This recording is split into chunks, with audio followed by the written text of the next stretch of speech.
प्रिय विद्यार्थियों, स्नातकोत्तर उत्तरार्ध की कक्षा में आप सबका स्वागत है। हम कादम्बरी में चांडाल कन्या वर्णन पढ़ रहे थे और हमने पूर्व वीडियो में पढ़ा कि गले में चांडाल कन्या के मोतियों की माला है और वह इस तरह से दिखाई दे रहा है जैसे कि यमुना में गंगा नदी का प्रवाह हो। यहाँ पर श्वेत मोती की माला में गंगा प्रवाह की कल्पना की और श्याम वर्णा चांडाल कन्या में यमुना की भ्रांति का उल्लेख किया था। इसके आगे अब हम पढ़ना प्रारंभ कर रहे हैं। शरदा में विकसित पुंडरिक लोचनाम प्रावश्यमेव धनकेश जालाम। शरदमेव यानी शरद ऋतु के समान, विकसित पुंडरिक लोचनाम खिले हुए कमल के समान नेत्रों वाली। खिले कमल रूपी नेत्रों वाली। प्रावश्यमेव अर्थात वर्षा ऋतु के समान, घन केश जालाम घने बाल समूह वाली। प्रावट पक्ष में अर्थ होगा मेघ रूपी बाल समूह वाली।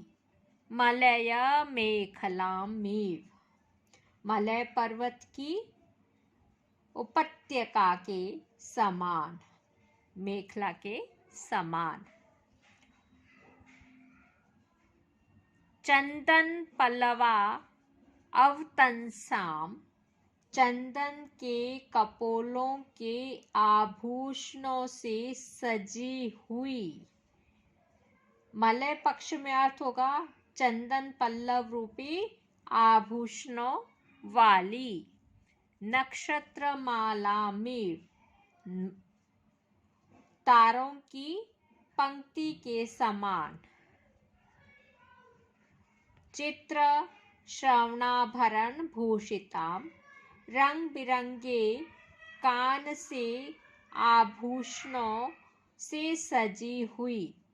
और नक्षत्र माला पक्ष में अर्थ होगा चित्र से चित्रा नक्षत्र, श्रवण और भरण से भरणी नामक नक्षत्रों से सजी हुई।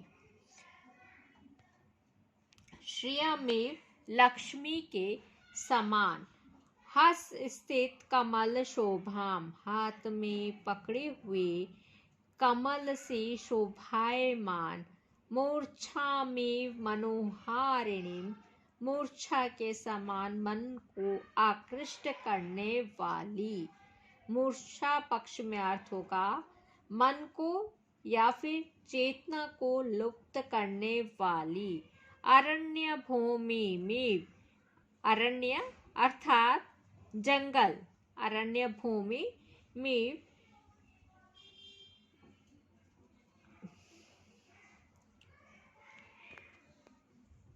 सौंदर्य से जो कि भरपूर है, जंगली भूमि के समान। अक्षत रूप संपन्नाम, किसी के द्वारा जिसका भोग नहीं किया गया है। अक्षत है सौंदर्य, सौंदर्य से भरपूर युक्त। अरण्य भूमि पक्ष में अर्थ होगा अक्ष यानी रुद्राक्ष या बहेड़ा नामक वृक्षों से जो परिपूर्ण है। दिव्य योषिता में देव स्त्री के समान। अकुलिनाम निम्न कुल में उत्पन्न। दिव्य योषिता पक्ष में अर्थ है कु अर्थात पृथ्वी, अ अर्थात नहीं, लीनाम युक्त जो पृथ्वी से संबंध नहीं रखती अर्थात स्वर्ग निवासिनी। नेत्रा में नींद के समान। लोचल ग्राहिणी नेत्रों को आकर्षित करने वाली। निद्रा पक्ष में अर्थ हुआ नेत्रों को बंद करने वाली। अरण्य मालिनी में जंगली कमलिनियों के समान मांतंग कुल दूषिताम, चांडाल कुल से दूषित अर्थात चांडाल कुल में उत्पन्न हुई होने के कारण निम्न जातीय दोष से जो युक्त है। कमलिनी पक्ष में अर्थ है हस्ती समुदाय से जो मसली हुई है। अमूर्ता में शरीर रहित के समान अर्थात अशरीरी के समान। दर्शन मात्र फलाम, केवल देखना रूप फल वाली अर्थात नीच कुलोत्पन्न होने के कारण भोग्या न होकर केवल दर्शनीय ही थी। आलेख्य पक्ष में अर्थ है आकृति या द्रव्य रूपा न होने के कारण केवल जो देखने योग्य है।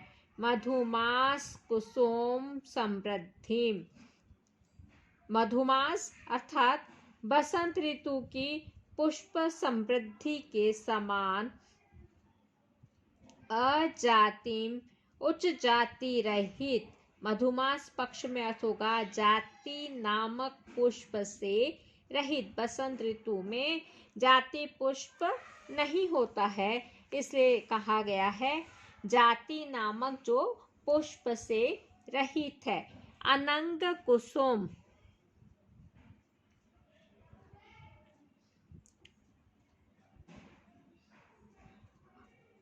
अनंग कुसुम अर्थात कामदेव के पुष्प चापलेखा में धनुष की डोरी के समान।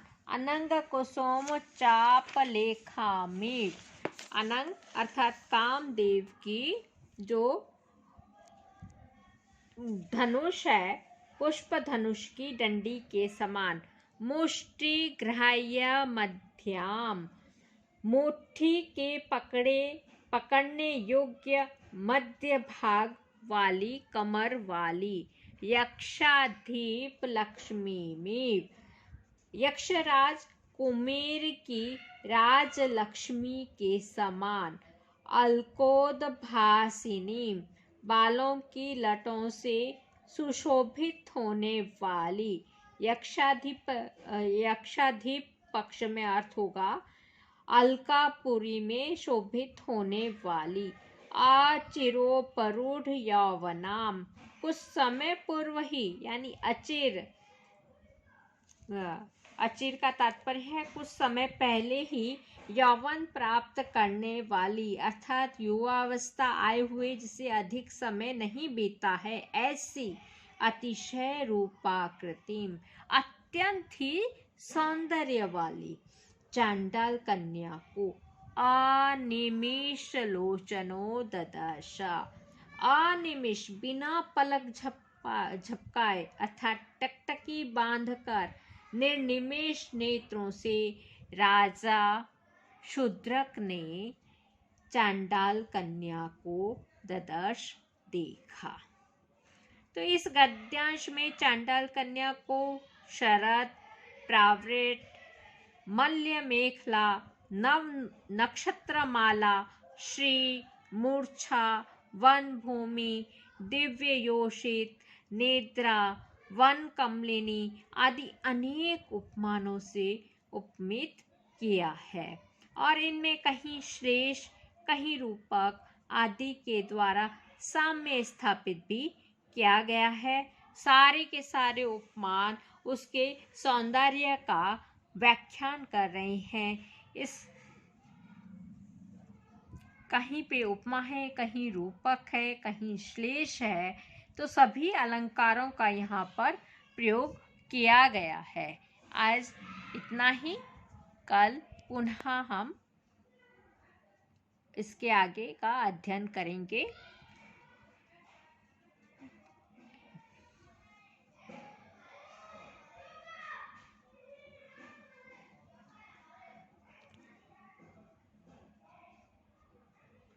सर्वे भवन्तु सुखिनः, सर्वे सन्तु निरामयाः, सर्वे भद्राणि पश्यन्तु, मा कश्चित् दुःखभाग् भवेत्।